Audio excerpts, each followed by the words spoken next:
Halo guys, selamat datang di channel YouTube Feryl Bima Sakti. Jangan lupa ya, klik subscribe, terus klik tombol lonceng juga. Thank you. Namanya hidup pasti kadang ada masalah, berjalan tidak sesuai dengan apa keinginan kita, dan banyak hal yang kita temui yang itu kadang-kadang ada hikmah di balik semua masalah yang datang ke kehidupan kita. Dan yang jelas aku juga kasih kesempatan buat kamu yang pengen cerita dan juga pengen membagi kehidupan dan juga pengalaman hidup kamu ke teman-teman yang nonton di channel Feryl Bima Sakti dan juga pastinya di podcast Feryl Bima Sakti. Thank you banget ada 3 teman yang sudah kirim cerita. Dan sekarang aku bakal baca ada dari 3 orang. Jadi buat kamu yang pengen cerita juga silakan bisa langsung DM ke Instagram Feryl Bima Sakti atau juga bisa langsung WA di nomor yang ada di Instagram juga. Di situ sudah aku kasih tahu WA yang bisa kamu hubungin untuk bisa kirim cerita kamu, atau bisa DM di Instagram boleh, atau inbox di Facebook juga silakan. Nah, ini ada 3 cerita. Yang pertama dari Sari. Bang Feryl, aku punya pengalaman hidup di jalan sebagai anak pang, walaupun aku cewek ya. Aku mulai menikmati jalan-jalan sama teman-teman, naik truk, kemudian tidur di pinggir jalan, nyari duit buat makan dengan ngamen. Ini mulai tahun 2014 saat aku di kelas 2 SMP. Nah, awalnya iseng-iseng pas di alun-alun ada konser band idola aku. Lama-lama aku ikutin tuh jadwal konsernya di mana, aku datengin, berangkat konsernya naik truk. Parahnya aku pernah selama sebulan nggak pulang dan harus dikeluarin dari sekolah karena sering bolos.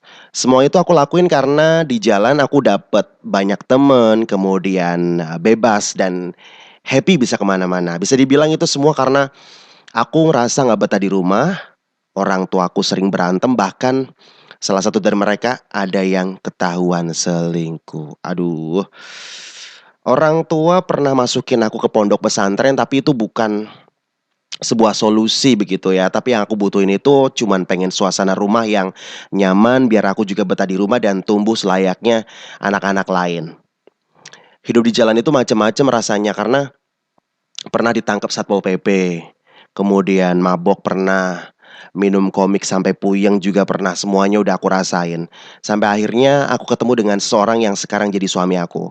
Aku tinggalin kehidupan itu, kehidupan di jalan itu, walaupun aku putus sekolah, aku sama suamiku berusaha untuk bisa cari duit yang halal, untuk bisa menafkahi anak-anakku biar hidupnya lebih baik dari orang tuanya dan pastinya memberikan kasih sayang biar nggak kayak aku yang kurang kasih sayang. Oke. Thank you untuk Sari sudah sharing ceritanya. Kemudian yang kedua, mmm, ini dari Elva. Buat Sari juga semoga rumah tangganya oke gitu ya.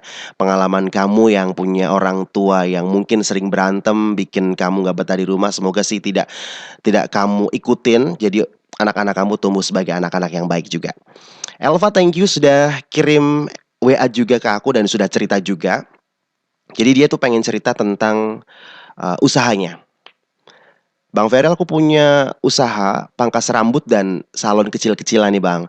Tapi ada aja ujiannya. Aku awalnya dapat keahlian potong rambut itu dari kakakku, tapi setelah menikah aku coba untuk buka sendiri. Kan gak enak kalau misalnya ikut terus sama kakakku.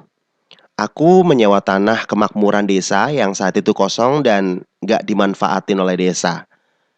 Aku bangun salon di tanah itu dengan duit modal yang ini hasil hutang, kan ya nggak masalah juga ya kalau apa namanya untuk modal usaha pakai hutang.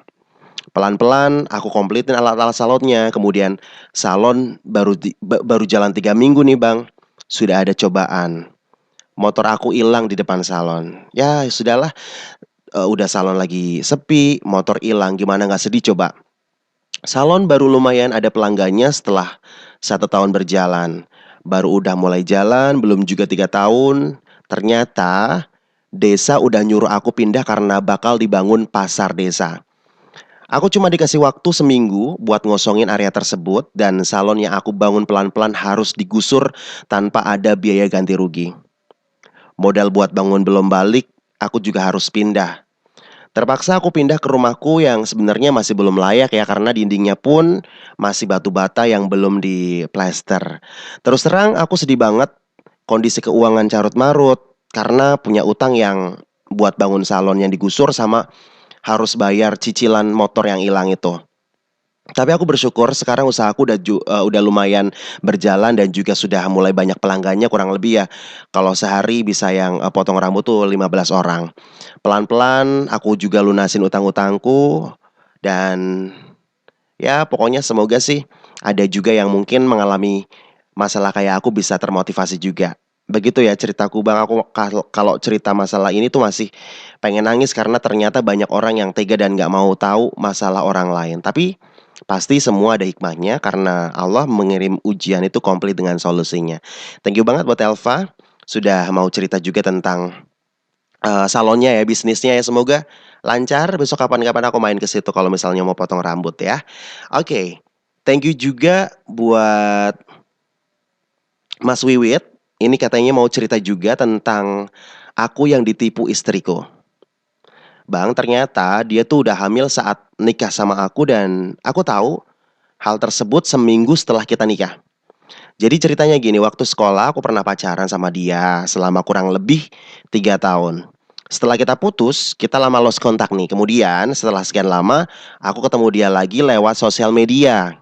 Kita kembali menjalin hubungan dan katanya dia juga lagi single. Tapi nggak mau pacar-pacaran. Kalau emang mau serius ya katanya harus ngomong sama orang tuanya.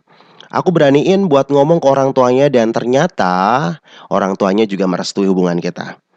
Rencana pernikahan yang harusnya masih lama ini dimajuin bang.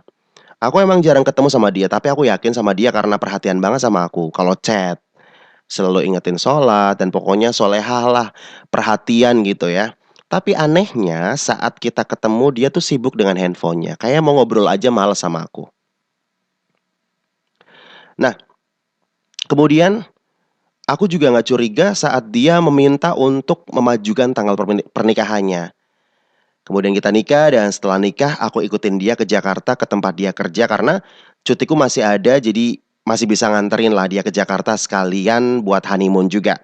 Sampai di Jakarta ternyata bayangan yang aku happy karena pengantin baru aku dicuekin di sana. Aku pengen peluk saat mau tidur dia nggak mau.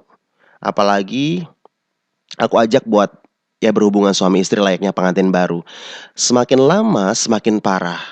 Dia berangkat pagi, pulangnya malam dan ternyata kalau pulang dia dianterin laki-laki yang ternyata adalah pacarnya yang seorang oknum aparat.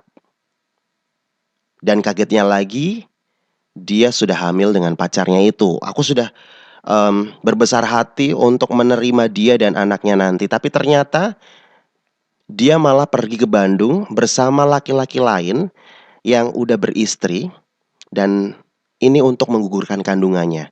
Menurut informasi dari teman dekatnya yang memang sudah sebel banget dengan tingkahnya juga, laki-laki itu juga pernah tidur sama dia. Hidupku hancur bang saat itu, kerjaan kacau dan aku memutuskan untuk cuti panjang untuk menenangkan diri. Tapi alhamdulillah sekarang aku udah move on dan dia juga sepertinya sudah menikah dengan suaminya yang mungkin juga bukan pacarnya yang dulu.